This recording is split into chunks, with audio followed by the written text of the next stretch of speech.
उत्तराखंड के हिमालयी अंचल भारत के करोड़ों लोगों के लिए न केवल उनकी आस्था के केंद्र हैं, अपितु प्रकृति प्रेमियों के लिए भी उनसे गूढ़ रहस्यों को समझने का एक अवसर हैं।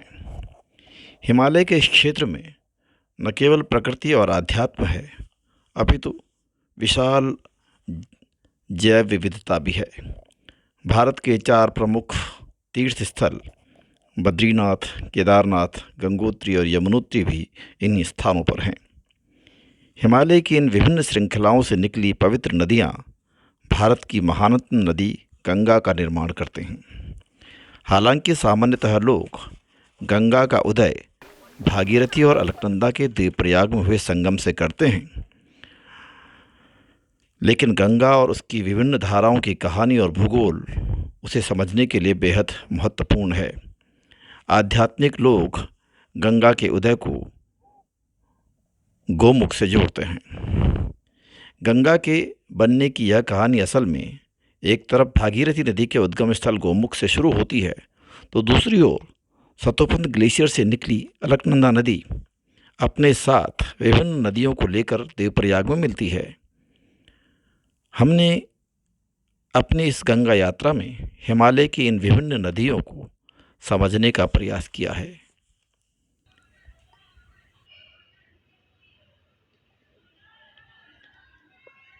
इस समय हम आपको गोमुख की तरफ ले चल रहे हैं।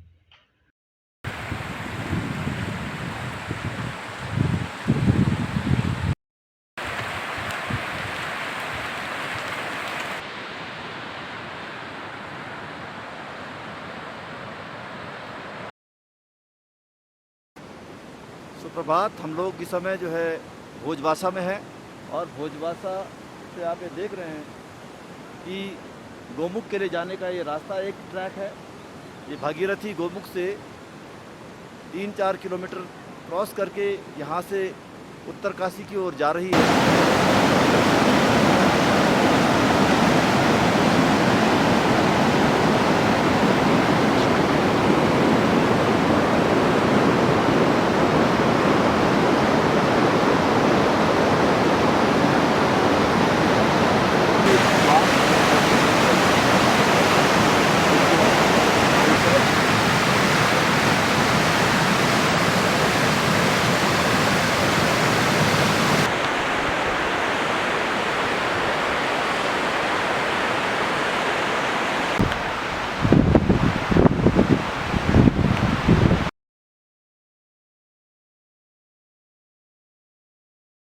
गंगोत्री का ट्रैक।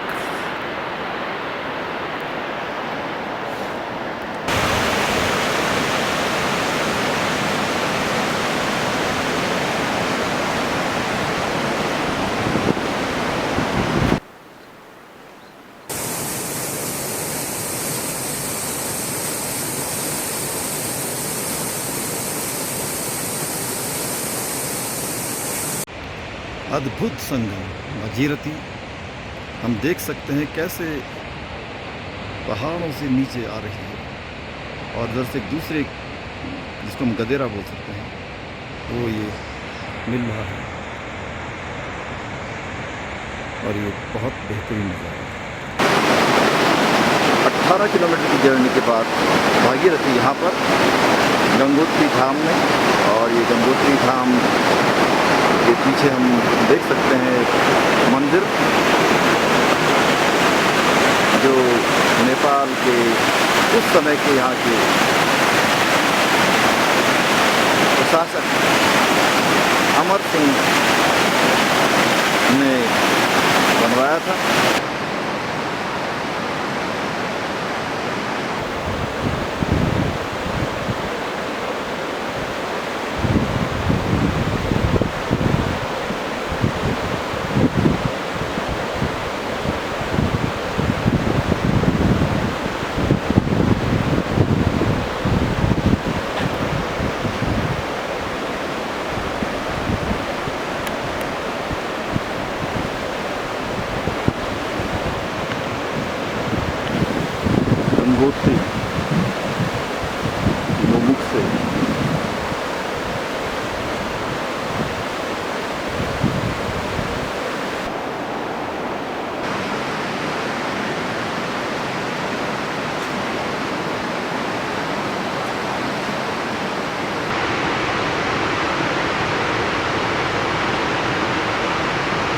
इस समय हम गरतांग गली में हैं और ये गरतांग गली नेलांग घाटी में गंगोत्री से करीबन 8 किलोमीटर की दूरी पर है, जिसका महत्व ये है कि 160 साल पहले भारत और चीन के बीच में, तिब्बत के बीच में यहाँ से व्यापार होता था, लोग पैदल चलते थे और ये आपने पूरा देखा हुआ किस तरह का रास्ता, इस मुश्किल हालात में लोग अपने सामान को बेचने के लिए, व्यापार के लिए इन घाटियों से जाते थे और बहुत मेहनत का काम था।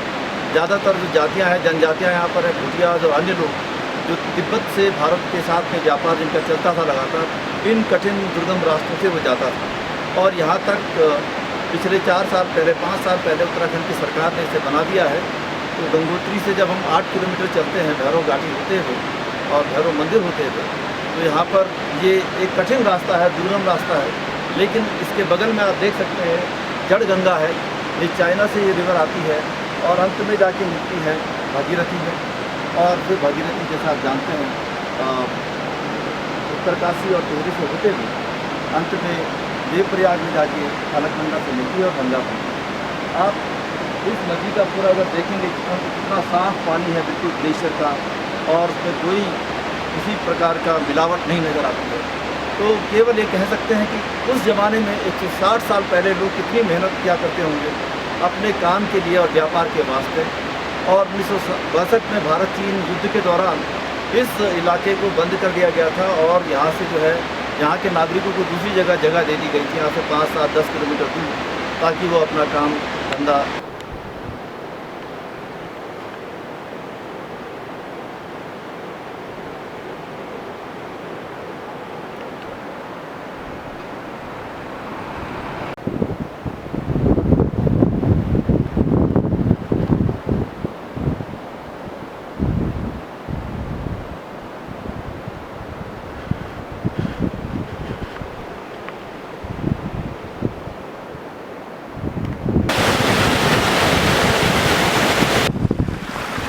राष्ट्रपति पुरस्कार से सम्मानित श्रेष्ठ गंगा ग्राम बगोरी हरसिल में आपका स्वागत।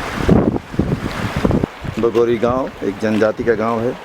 ये ग्राम जलंधरी और भागीरथी नदी के मध्य समतल भाग में स्थित है और यहाँ के लोगों का मुख्य व्यवसाय भेड़ पालन बागवानी है। गाँव के श्री जसपाल सिंह राणा जी के पास, रावत जी के पास हैं और जसपाल सिंह रावत जी और उनकी पत्नी जो है ये ऊन बनाने का काम करते हैं। ये मुख्यतः भेड़ की ऊन है। तो जसपाल सिंह जी से हम बात करना चाहते हैं। बगोरी गांव में हम हैं और मैं आपसे पूछना चाहता हूं कि आप लोग भेड़ पालन का आपका व्यवसाय है? जी हाँ, हमारा पूर्वज ही भेड़ पालन का काम करते हैं। आजीविका ही इसी पे है। तो कितनी भेड़ें अभी आपके पास हो? तो भेड़ें लोगों ने कम कर दिया, 100-150 भेड़ें नहीं। तो ये बताएं कि भेड़ों के लिए यहाँ पर चरने उड़ने के लिए पर्याप्त जगह है? मतलब यहाँ तो चारागाह वगैरह? चारागाह यहाँ तो इतना दिक्कत नहीं है क्योंकि अपने ही क्षेत्र है, बुग्याल अपने बुग्याल। जी जी जी। ये यहाँ नीलाम से आते हैं। हाँ, नीलाम से। अच्छा अच्छा। नीला पानी जी जी। लेकिन शीतकालीन के लिए शीतकालीन में प्रॉब्लम है। तो अभी आप इससे क्या बना रहे हैं? ये क्या? ये ऊल है ना, हाँ, धोया हुआ ऊल है, मशीन से किया। हम्म। अब इसके धागे बना रहे हैं कोट के लिए। कोट के लिए? अच्छा अच्छा। तो कितना दिन में बन जाता है आपका एक कोट? ये तो ज़्यादातर लोग चरखे से करते हैं ना काम। हाँ जी। ये हम लोग अपना टाइम पास है, कभी बाहर बैठे हैं तो। अच्छा अच्छा अच्छा अच्छा। तो आपकी यहाँ ये स्वेटर आपकी पत्नी जी बना रही हैं? अच्छा, ये स्वेटर बना कितने दिन में बना देते हैं आप स्वेटर? स्वेटर 1 हफ्ता लग जाता है। 1 हफ्ता लग जाता है। तो बगोरी गांव तो ये भागीरथी के तट पे है। हाँ। तो ये बताइए कि गंगा जी का या भागीरथी जी का आपके जीवन में क्या प्रभाव है? अरे हम गंगा पुत्री है हम लोग। कि हम एक दूसरे के काम करते हैं ना, तब थोड़ा बन जाता है, नहीं तो अब बैठे बैठे तो कम होता है। कभी उड़ जाता है, फिर अगर मन लगे कर दिया तो फिर थोड़ा बहुत हो जाता है। कभी अच्छा। नहीं होते, काम लग जाते हैं, फिर इधर उधर भटक जाते हैं। इससे इनकम होती है ठीक ठाक? ठीक ही ठाक है। अब क्या करें, यही मैं पहले से यही चल ही रहे काम, चाहे हो ना हो। इसी से गुजारा चला रहे, इसी से बच्चा पढ़ाया सब। और ये पर्वतीय क्षेत्रों के भेड़ पालक, पानी का जो ऊर्जा है प्राकृतिकता है यहाँ दिखाई दे रही है। इस वक्त हम मुखोबा गांव में हैं और ये मुखोबा में माँ गंगा का मंदिर है। पौराणिक कथाओं के अनुसार मुखोबा माता गंगा ऋषि की जन्मभूमि है और उनको माँ गंगा ने कहा कि आप सर्दियों में मेरी इस मंदिर में आराधना करें। इसलिए जब गंगोत्री के कपाट बंद होते हैं तो वहाँ से माँ गंगा की मूर्तियों को इस मंदिर में लाया जाता है और उसके बाद यहाँ पर उनकी आराधना होती है। बहुत खूबसूरत गांव है। अगर इसको हम दूसरे तरीके से देखें, आप इसके जो पूरे गांव की लोकेशन है और यहाँ पर जो घर बने हुए हैं वो बेहतरीन हैं। लकड़ी के आप जो इसमें काश्तकारी दिखाई दे रही है।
और यहाँ पर भी एक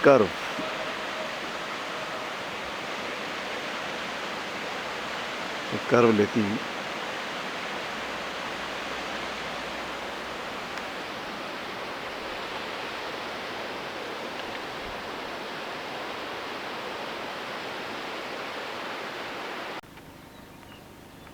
ये चिन्याली सौर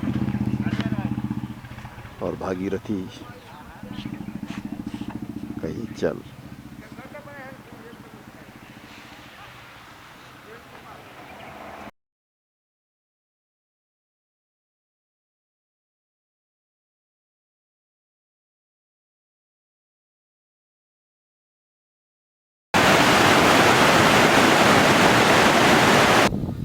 आज हम और बालगंगा के संगम पे खड़े हैं और भीलगंगा और बालगंगा या भिलांगना जिसे बोलते हैं, भिलांगना नदी बालगंगा से मिल करके ये टिहरी की ओर जाती है और फिर मिल जाती है भगीरथी में और फिर भगीरथी बन के आगे निकलती है। तो आप ये देख सकते हैं कि थोड़ा सी भागीरथी का भी जो है वो टिहरी से बैक वाटर भी यहाँ पर आ रहा है। तो एक प्रकार से तीनों नदियों का यहाँ पर संगम हो रहा है। पीछे के गाँव भी हैं, आपको दिखाई दे रहे हैं। बहुत मुश्किल के बाद हम यहाँ पर पहुँचे हैं, लेकिन ये बहुत ही सुंदर नज़ारा है। यहाँ पर यहाँ की बायोडाइवर्सिटी को आप देख सकते हैं, यहाँ की फ्लोरा एंड फोना को देख सकते हैं। कितने खूबसूरत कैक्टस के पेड़ हैं इस साइड में और बहुत ही विहंगम दृश्य इस क्षेत्र का में है। टिहरी डैम एशिया का सबसे बड़ा डैम है। ये भागीरथी के ऊपर बना हुआ डैम है और आप उसको देख सकते हैं। इस समय इसका रिजर्वायर फुल है और चारों तरफ बिल्कुल हरा भरा क्षेत्र और इस समय बड़े खूबसूरत नज़ारे भी इस डैम के झील पे दिखाई दे रहे हैं। नॉर्मल टाइम पे गंगा का जो रंग है वो ऐसा ही है, बिल्कुल साफ। टिहरी डैम का काफ़ी ग्रोथ हुआ था। ये माना गया था पर्यावरण की दृष्टि से ये खतरनाक है, पहाड़ियों के बीच में बना हुआ है और पूरा क्षेत्र जो है वो सेस्मोलॉजिकल जिसे अर्थक्वेक प्रोन एरिया है, लेकिन फिर भी इसमें कहा गया है कि वैज्ञानिकों ने और इंजीनियर्स ने बोला कि बहुत पूरे उन्होंने इस पर सावधानी बरती है और इसके कारण से जो है भारत के बहुत से हिस्सों में, उत्तर प्रदेश में पानी की सप्लाई होती है, बिजली की आपूर्ति होती है। इस पे बहुत से सवाल खड़े किए गए थे जो अभी भी वैलिड हैं, क्योंकि इस टिहरी शहर जो कि एक बड़ा ऐतिहासिक शहर था, इस बांध में वो पूरी तरह से डूब गया था और एक नया टिहरी शहर बनाया गया है। ये शहर जो था बहुत पुराना शहर था और उत्तराखंड का एक किसी समय टिहरी की एक रियासत हुआ करती थी, तो उसके बड़े महत्वपूर्ण जो तत्व थे जो इस डाम के बनने के बाद इसमें समा गए। तो इस बांध की उपयोगिता और इस बांध के ऊपर काफ़ी सवाल खड़े किए गए थे। आज भी पर्यावरणविद इस सवाल पर रहते हैं कि क्या भारत को बड़े बांध बनाने चाहिए या नहीं। पूरन सिंह कंडारी जी के साथ में है, ये आगरा खाल जगह है जी सर, जिला टिहरी का, और ऋषिकेश और नरेंद्र नगर इससे आगे है। आस पास में है सर। तो ये इनकी जो दुकान यहाँ पर है, इसमें जो है बिल्कुल उत्तराखंड के जो शुद्ध चीज़ें सर, शुद्ध ये है, मसाले हैं, दालें हैं, राजमा आप देख रहे हैं। ककड़ी है तो सर, ये हमको एक अदरक एक है करके सर। बताएंगे क्या क्या चीज़ें हैं और क्या इसका उपयोग है। सारे देखो ये मंडवा बिल्कुल प्योर करता हूँ वो चीज़ है मंडवे का आटा है, मंडवे का आटा सर। रागी इसे बोलते हैं, जो जी, अगर हाँ, जी, आंध्र प्रदेश, तमिलनाडु, जी, केरल जी। में ये सर घर की राजमा है, बिल्कुल प्योर सर एकदम। ये भी सर झिलिंगा बोलते हैं सर वैसे, इसको रेडियांस बोलते हैं सर। हाँ, नीचे वाली सर, दाल हाँ जी, ये सर इससे क्या जख्या बनता है? जख्या है, रैंस साग है, दाल वो है। भी राजमा है सर। हाँ जी, ये जख्या है सर, बिल्कुल हमारे पहाड़ों में बिल्कुल तैयार किया जाता है ये। जख्या तड़का होता है ना, तड़के के लिए वास्ते तड़के के लिए बहुत टेस्ट वो है। बहुत ही मान्य है सर। ये सर यहीं वो है सर, मेथी बिल्कुल मानता है सर इसकी। ये सर राई है सर, ये भी तड़के के लिए तड़के के लिए काम आता है सर। ये सफ़ेद वाली राजमा है, एक सर ये सर घर की राजमा बिल्कुल एकदम ये सफ़ेद राजमा है। सफ़ेद राजमा सर, अलग अलग राजमा होती हैं सर। अभी दाल कम आई है, अभी आएंगे। हाँ जी, हाँ जी, ये सर यहाँ के बिल्कुल कद्दू हैं सर यहाँ के। अच्छा, यहाँ हमारे यहाँ वैसे इसको लमेंडा बोलते हैं सर, गढ़वाली भाषा में लमेंडा सर, लमेंडा। वैसे इसको कद्दू बोला जाता है सर। ये सर खीरे, तो पीले भी हैं सर, हरे भी हैं, बगैर खाद के हैं सर हमारे गांव में।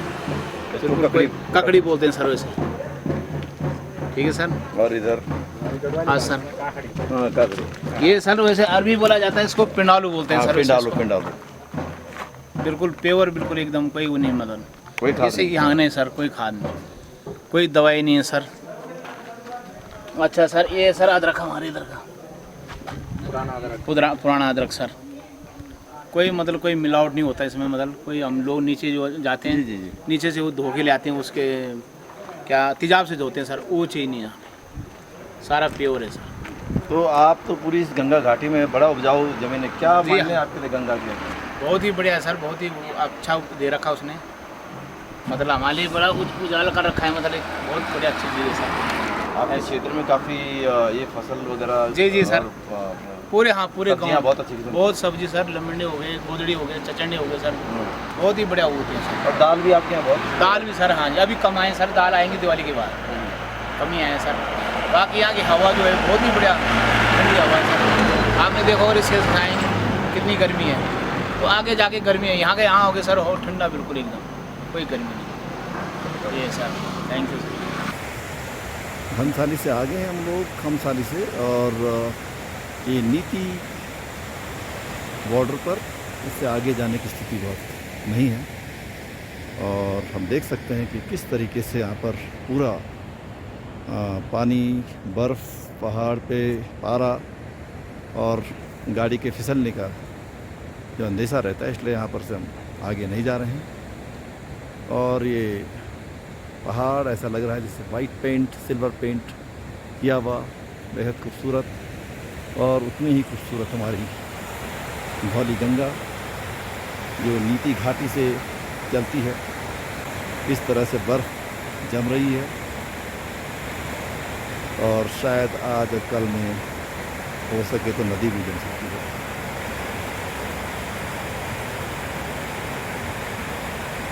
कल का बहता पानी, ये धौली गंगा यहाँ से पूरी नीति घाटी में हमारे साथ रही। ये धौली गंगा यहाँ पर एक झील के तौर पे बन गई है।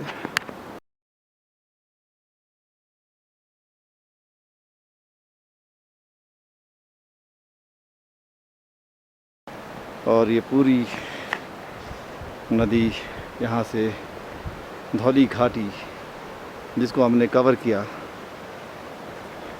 जोशीमठ से,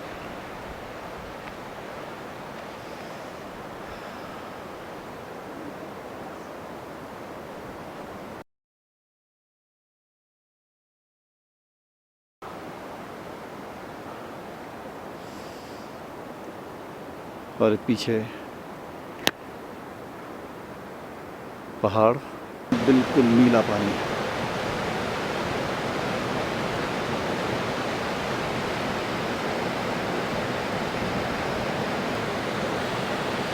और ये पूरा जम चुका है।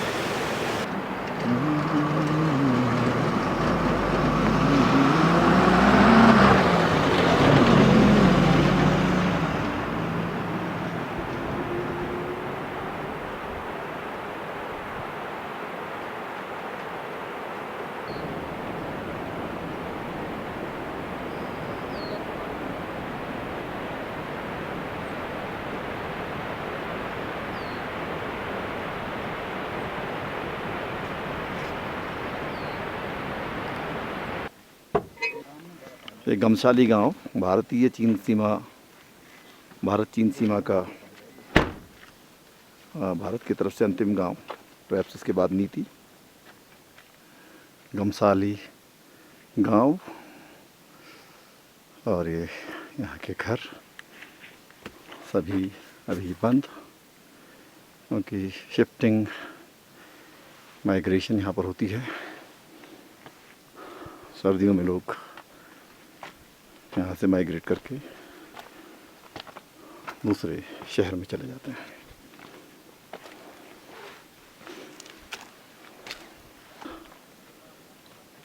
पंचनाग, और ये यहाँ का पंचायत भवन।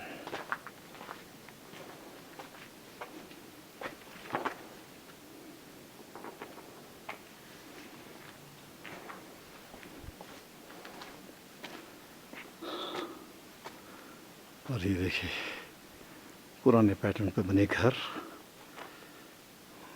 बुद्धिज्म का असर।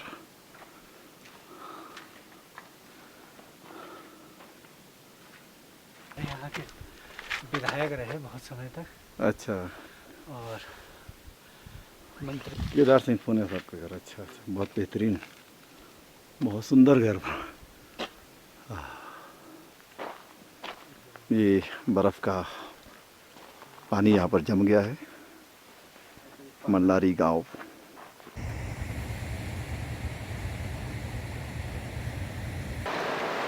धौली गंगा नदी।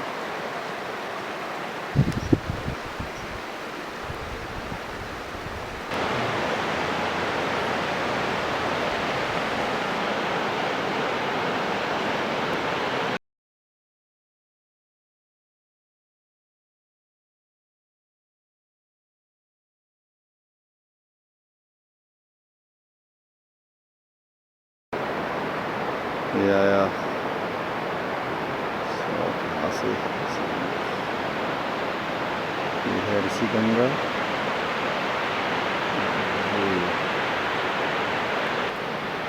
ऋषि गंगा और धौली गंगा का संगम, ये रेणी गांव।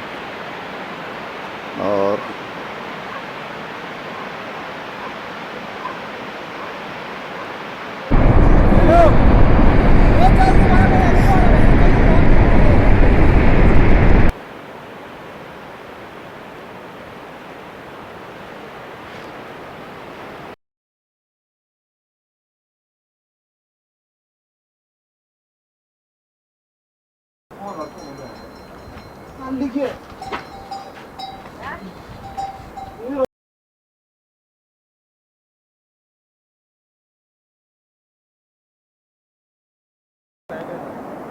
अच्छा, ये बद्रीनाथ के मार्ग पर बिल्कुल करीबन 20 किलोमीटर पहले हैं।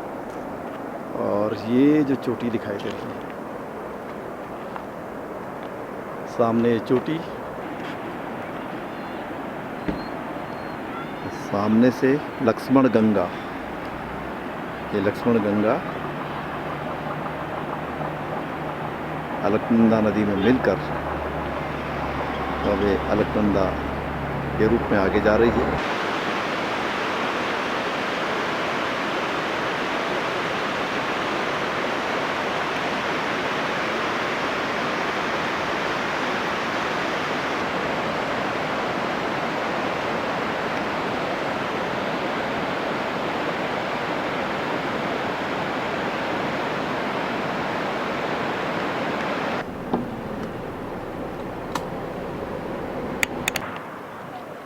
ये है पांडुकेश्वर और ये अलकनंदा की धारा यहाँ पर कितनी छोटी दिखाई देती है। ये विष्णुप्रयाग है और ये अलकनंदा नदी, और आप ये बद्रीनाथ से चल के यहाँ आई।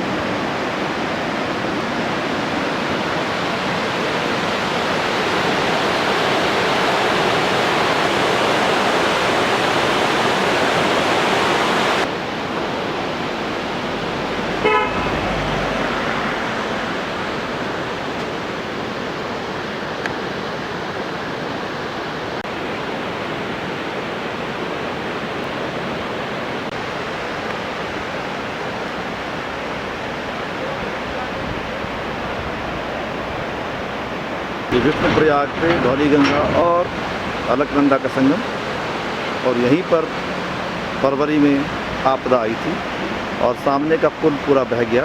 ये समझ सकते हैं कितनी भयानक आपदा वो थी।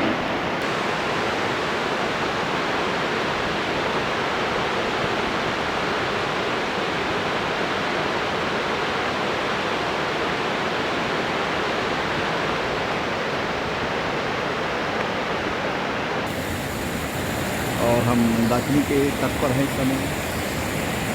खूबसूरत मंदाकिनी नदी, और किस तरीके से ये अब अपने मिलन स्थल पर ये जा रही है अलकनंदा के साथ मिलने के लिए। ये नंदप्रयाग का संगम है और ये अपने बाईं तरफ अलकनंदा बहती हुई और दाईं तरफ से ये मंदाकिनी है, और दोनों का संगम पे मिलन है आगे।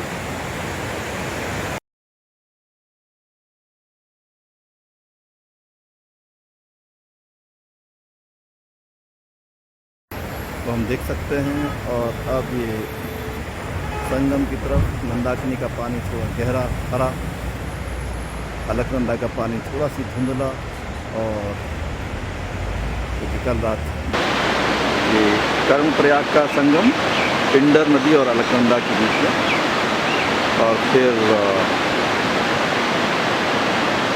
अलकनंदा में पिंडर मिलकर अलकनंदा बनती है और यहाँ से जाती है रुद्रप्रयाग की ओर।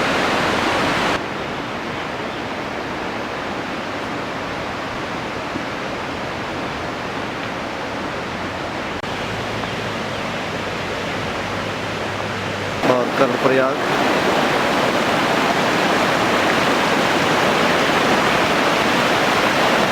का अगर पिंडर घाटी के इर्द गिर्द हम चीज़ों को देखें तो बहुत बड़े बड़े रॉक, इतने बड़े पत्थर,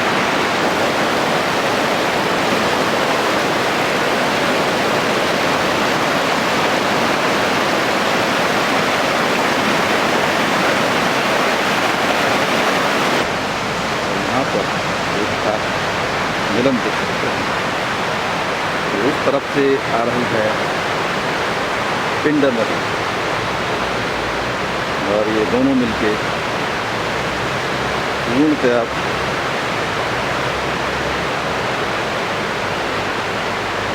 समाहित हुए।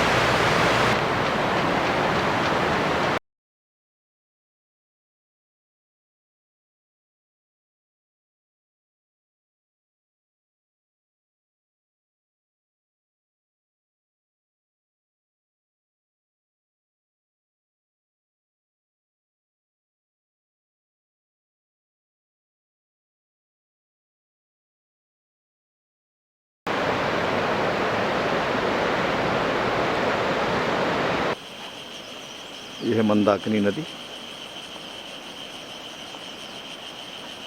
और हम हैं गौरी कुंड सोनप्रयाग और फाटा के बीच में। तो ये अभी भी बहुत शुद्ध, बिल्कुल हरा भरा पानी, और ऐसा लगता है जैसे ये बर्फ़ में जमी हुई नदी है। इतनी खूबसूरत, चमकीली और बिल्कुल बर्फीली। And now we are between Agatsya-Muni and Tilwara, a town before Rudraprayag, and how the river flows. It's amazing, the journey of river Mandakini, and the curves that it has. You see the mountain and how it flows beside this.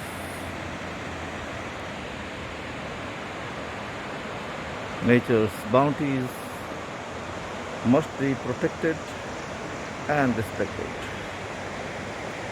This is Tilwara town, and now afterward this river culminates at Rudraprayag, where it merges itself in the power waves of Alaknanda, which then move towards Devprayag, and together with Bhagirathi they make Ganga. So Mandakini is also called as Kali Ganga. All these rivers are our national heritage and we need to protect them.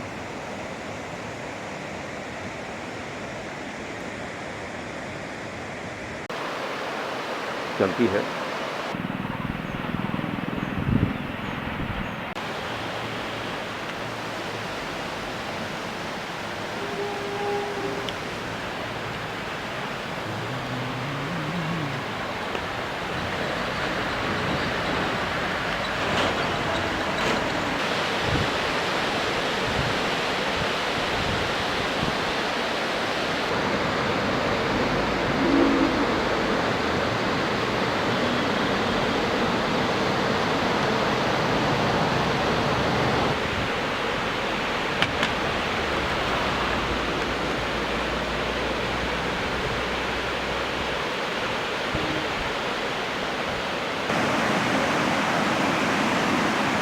ये अलकनंदा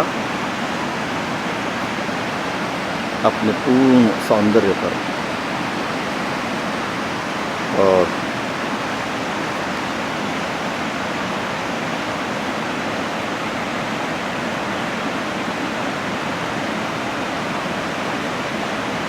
कल निनाद करती,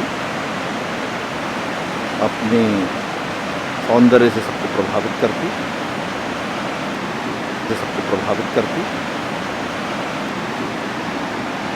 मंदाकिनी अलकनंदा में समाने के बाद अलकनंदा एक नए सौंदर्य के साथ बढ़ती है रुद्रप्रयाग से श्रीनगर की तरफ, और बेहद खूबसूरत वादियों से गुजरते हुए मैं समझता हूँ कि ये एक अप्रतिम अनुभव है, इस धारा को बहते हुए देखना।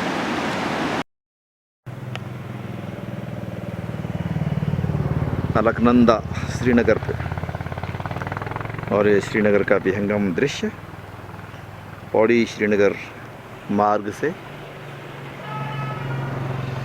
श्रीनगर उत्तराखंड की शैक्षिक राजधानी, यहाँ पर गढ़वाल विश्वविद्यालय का मुख्यालय,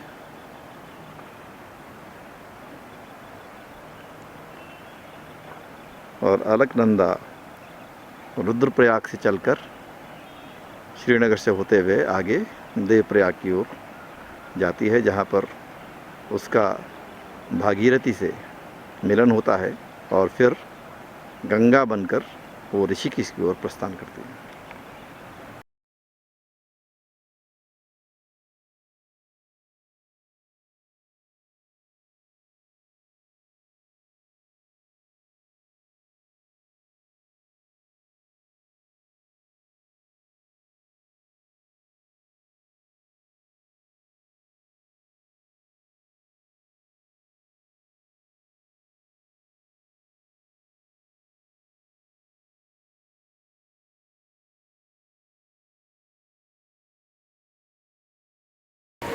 अलकनंदा और भागीरथी के संगम पर हम हैं इस समय, और ये देख सकते हैं इधर से, ये अलकनंदा है जो तेज़ गति से एक बड़ा बहाव उस पर दिखाई दे रहा है, और जो इस तरफ है उछलती कूदती है भागीरथी, और दोनों का जब मिलन हो करके देवप्रयाग के संगम पर है, यहाँ से ये अलकनंदा और भागीरथी एक दूसरे में समा करके आप देख रहे हैं कैसे वो मिल रहे हैं, और फिर गंगा बन के अब ऋषिकेश की ओर। तो देवप्रयाग से पहाड़ी क्षेत्र से होते हुए गंगा बड़ी खूबसूरत अदाओं के साथ ऋषिकेश से पहुंचती है। लेकिन गंगा बनने की कहानी बहुत पीछे से हम देख रहे हैं। गोमुख से भागीरथी और सतोपंथ ग्लेशियर से अलकनंदा अनेक नदियों को अपने में समाते हुए देवप्रयाग पहुंचती हैं, और भागीरथी और अलकनंदा दोनों अपने अपने अलग अलग स्थलों से अनेकों ग्रामीण, अनेकों हिमालयी नदियों को अपने में समेटे हुए देश की प्यास बुझाते हुए देश के किसानों, मजदूरों, देश के सामान्य जन को अपने स्वच्छ जल से उनकी प्यास बुझाते हुए उनको आशीर्वाद देते हैं। गंगा तुम ऐसे ही बहते हो। नयार नदी सतपुली से चल के ब्यास घाट से आगे गंगा में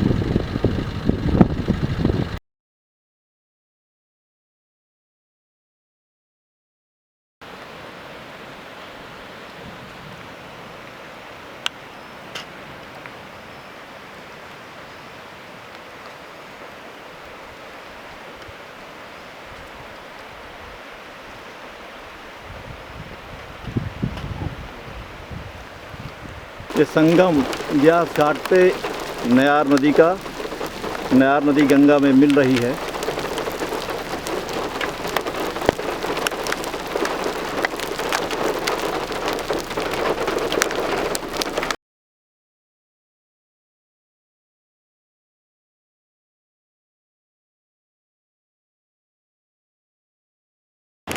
इस समय हम ऋषिकेश में हैं, मुनि की रेती, और यहाँ पर देवप्रयाग के बाद जब भागीरथी और अलकनंदा का संगम होता है तो गंगा बनती है, और मैदानी भाग में पहली बार उसका प्रवेश ऋषिकेश में होता है, मुनि की रेती है।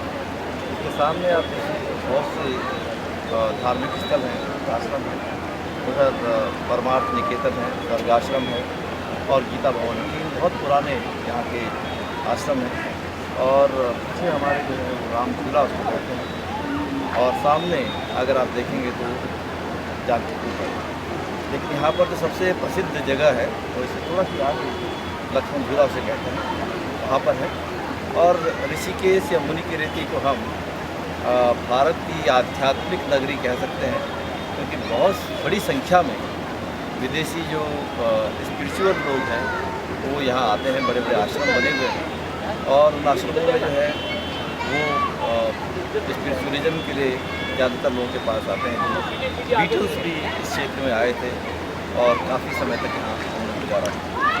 अब अगर इसका दूसरा पक्ष हम देखें गंगा का, तो पहाड़ में उसकी चंचलता आपने देखी, उसकी ताकत, उसकी ऊर्जा, जो हर क्षण उसका शोर ऐसा लगता था जैसे वो शैशव में है, युवा अवस्था में है। और जैसे वो अब मैदानी क्षेत्र में प्रवेश करती है तो हालांकि ऋषिकेश तक या मुनिकेरे तक उसका, हरिद्वार तक उसका जो वेग है, जो तेज़ है, वह भी बहुत तेज़ है, बहाव बहुत तेज़ है। तो अभी भी उसमें ऊर्जा है, लेकिन जैसे जैसे वो आगे बढ़ती चली जाएगी वो एक प्रकार से शांत होती चली जाती है और बनारस तक पहुँचते पहुँचते बहुत शांत दिखाई देती है। गंगा एक प्रकार से पूर्णतः मैच्योर हो गई है, गंगा माँ बन गई है बनारस तक पहुँचते पहुँचते। हालांकि जब वो पहाड़ियों से उतरती है तब भी हमारी माँ है, लेकिन उसके बावजूद जो तेज़ी है उनकी अनेक प्रकार की धाराओं को मिलाते हुए अपने आप में, वो ये दिखाता है कि उसकी चंचलता के साथ आप छेड़छाड़ न करें, क्योंकि गंगा को जिसने रोकने का प्रयास किया उसने उसके गुस्से को भी देखा होगा।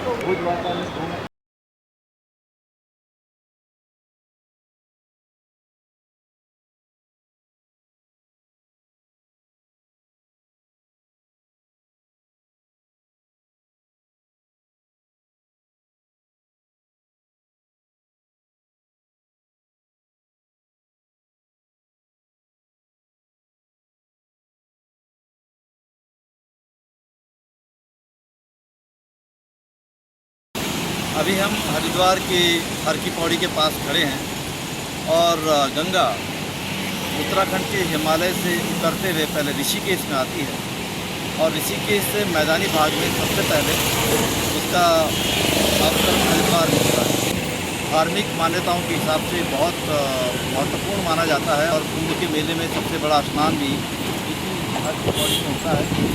और जो पहाड़ पे आपको मंदिर दिखाई दे रहा है वो मनसा देवी का मंदिर है, बहुत पुराना मंदिर है इस क्षेत्र का और लोग तमाम लोग वहाँ दर्शन के लिए आते हैं। और गंगा का जो पूरा बहाव है वो दोनों तरफ में जाता है। बहुत पुराने पुराने आश्रम हैं, बड़े मंदिर हैं इस क्षेत्र के अंदर। और हरिद्वार का जो ये सबसे महत्वपूर्ण स्थान है जो गंगा में कुंभ के दौरान और अन्य धार्मिक अवसरों पर स्नान के लिए ये जो जगह है सबसे महत्वपूर्ण मानी जाती है।